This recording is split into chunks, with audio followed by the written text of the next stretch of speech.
in the town of Lancaster on Cemetery Road. I'm Erie County Executive Mark Poloncarz. I'm pleased to be joined by Legislator Frank Todaro from this district, as well as our Commissioner of the Department of Public Works, Bill Geary. Someone flying in the parking lot right now from media, as well as our Deputy Commissioner for the Division of Highways, Karen Hoke, and the Deputy Commissioner for the Buildings and Grounds Division, Tracy Sahaki. Paul's coming in right now from Channel 4, so we'll just wait a little moment to give him time to set up so we don't have to repeat everything. So for those that are sitting at home watching this, because I know there's thousands of people watching this live on the county stream, because it's one of the most important things that we will do today, as I'm stalling for time. Everybody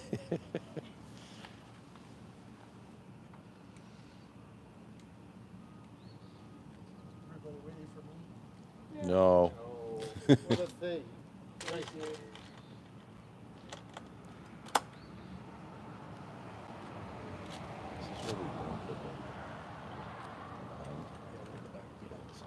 Yes.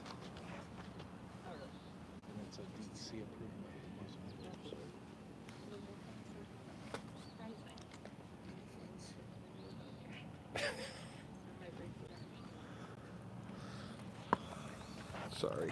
It's okay. You want to take the top spot? I thought that was the first one here.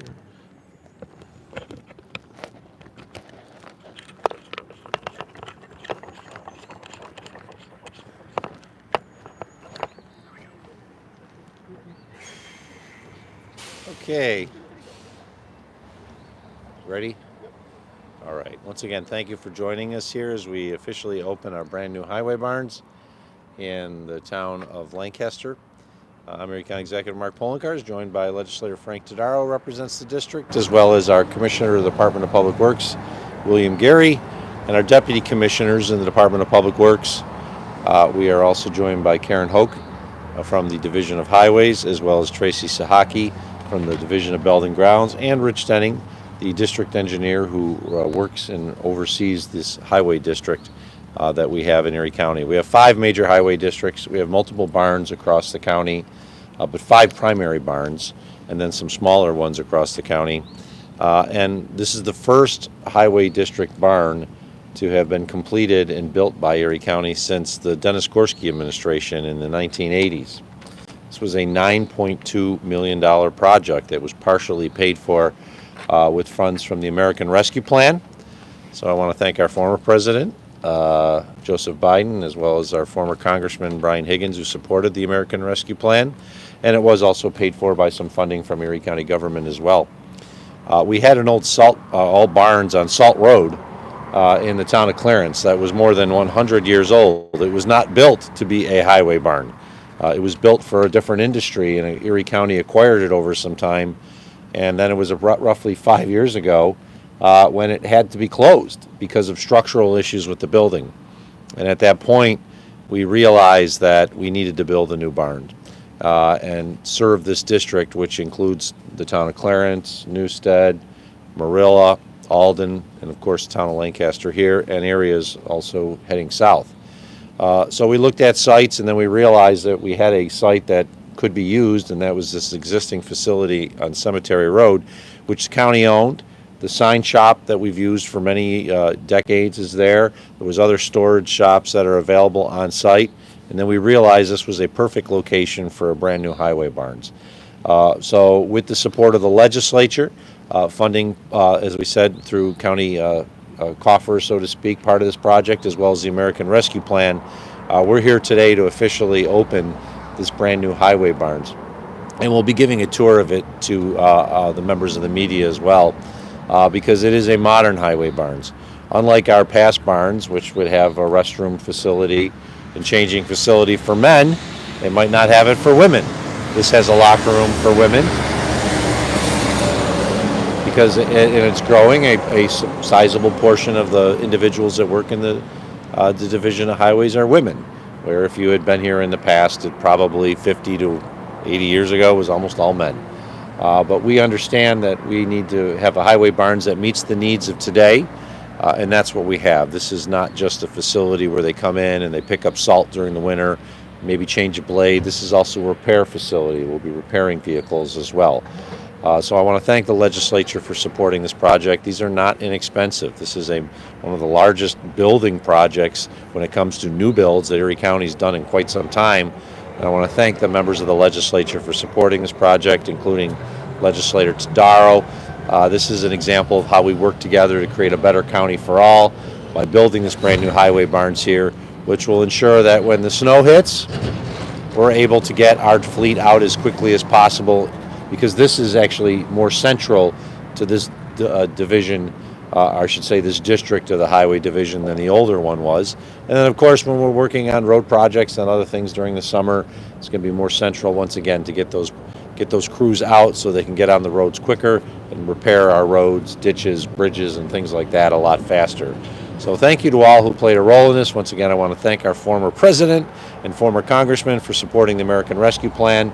A sizable amount of the American Rescue funds for this came from the American Rescue Plan. I believe $5 million came from the American Rescue Plan.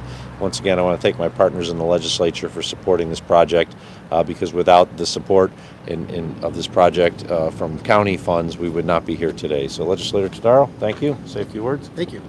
Thank you, County Executive. I'm Erie County Legislator Frank Todaro, and I'm also pleased to be here today to unveil the new barn here in Lancaster, New York. When I was elected over 5 years ago, I actually took a road tour with Commissioner Geary, and one of the first stops was the Clarence barn. And he wanted to mainly focus that on with me and show me the current conditions that it was. And I got to say that it was pretty dismal. The yellow tape was actually going up the day I pulled in. It wasn't a safe place to be for the employees and workers there. So I'm glad that actually was one of the main points to get the funding allocated here to this location. So I thank the administration and Mark Poloncarz, our county executive, for making sure that this got done. So thank you very much. Thank you. Thank you, County Executive. Thank you, Legislator. We invest a lot of money in our roads and bridges. We're investing $47 million in projects this year alone. And you have to have a place to store the equipment. You have to have a place for the team to come and then go out to do those projects. And that, of course, is what a highway barn does in our districts. I want to turn over to our Commissioner of Public Works, Bill Geary, who's been a strong proponent for this project. I know if it was up to the Commissioner, we'd be replacing all the other highway barns. Well, I'm not certain we have the money to do that just yet, but this was an important one that we needed to do. So, Commissioner Geary? Yeah, thanks, guys. He does advocate for that a lot. I do. That is no joke. Because one of the ripple effects of having this location also in the southern part of the Clarence district is after the red-green budget, we had to change plow routes, locations. All 10 of these facilities at one time were manned and staffed properly. Obviously, red-green, the highway department was hit with probably greater than 60% reduction in workforce, but the road mileage stayed the same.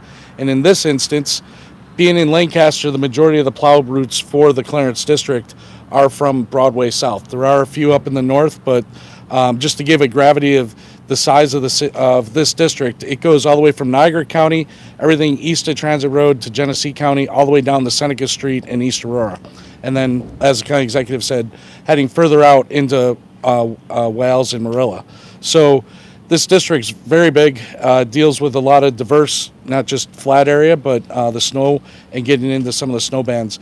But, you know, the workforce, the original building they were in up in Clarence on Salt Road was designed to work on rail cars.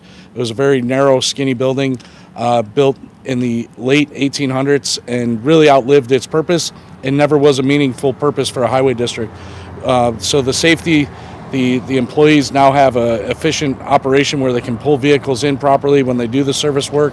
They can get everything in the district from a more central location.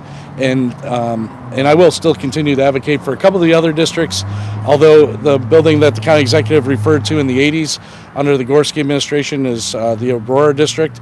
And again, now we have 2 of the 5 that have really sustainable buildings for the future of our workforce, but also for a blended workforce. So thank you again. Thank you, Commissioner. I want to thank also our Deputy Commissioner of Buildings and Grounds, Tracy Sahaki. When we talk about roads and highways, we don't often think of the buildings, but I want to thank him and the team. They oversaw the construction of this facility. It was a couple-year process from when we actually kind of got the shovels in the ground to where we are today, but that's what it takes, because you got to design the buildings, you got to make certain they meet the needs of today. So I want to thank him and his team for the work. Also, of course, want to thank our Deputy Commissioner and responsible for highways, Karen Hoke, and District Engineer Rich Denning, because they're the ones that are actually using this building, doing the work that the people want. It's kind of funny. People want good roads, but they don't realize to have good roads, you got to have good buildings. You got to have a place for our people to go to actually go out there and repair those roads. So I want to thank all of them for the work that they did to get to this point today. We'd be glad to answer any questions you have on this, and then we'll go inside and show you what it looks like, because it's not just this. Some people think, oh, you spent $9 million on a building for trucks, but that's not what this is. It's a lot more than that, and you'll see it when we go on the tour on the inside. Salting of the roads, the clearing of the roads. I mean, does it kind of move up the timetable, so to speak, when you're saying we're going to have this road cleared by X? Well, it changed the plow routes, because the routes were based off of the vehicles leaving in Clarence, the trucks. It changed the plow routes, as the commissioner said. It's a little more centrally located to the areas in the southern part of the district. I'll let him talk about it more, but I wouldn't say it necessarily changes the time, because it still takes a certain amount of hours to go do a plow route, but it may change when it actually goes in front of a house. Right. Yeah, no, the routes themselves will probably stay the same mileage, anywhere from 20 to 30 miles per route. However, we'll be able to get there much quicker. The biggest portion of our routes in the Lancaster district are south of Broadway, where before the trucks were traveling from Clarence to come down to hit Elma and Bullis Road, for instance. So now they can go right out here, shoot down Bowen, and be into Elma right away. It seems like the snow bands come through Lancaster first. They do. Yes. Much like, the Southtown beach. Correct. And, yeah, it's just, Now, it'll expedite that. definitely, we'll be able to be on site a lot quicker, but we'll still continue the same durations, the same lengths. What does this building allow you to do that was the struggle before? Well, for one, it's the training. So there's always ongoing training. Deputy Commissioner Hoke and Tracy Sahaki, both, their workforce, we're trying to always keep up with current trends, especially now with just roadside safety and how paramount that is. There's continual training that happens year-round for our staff. We didn't have training rooms. We didn't have meeting rooms for Rich and his upper command staff within the district to meet and project out projects. This will give all that. But also, as the county executive said, we didn't have locker room space for females. Now we have female locker rooms and restrooms. And so it really limited us on what we could do with our staff.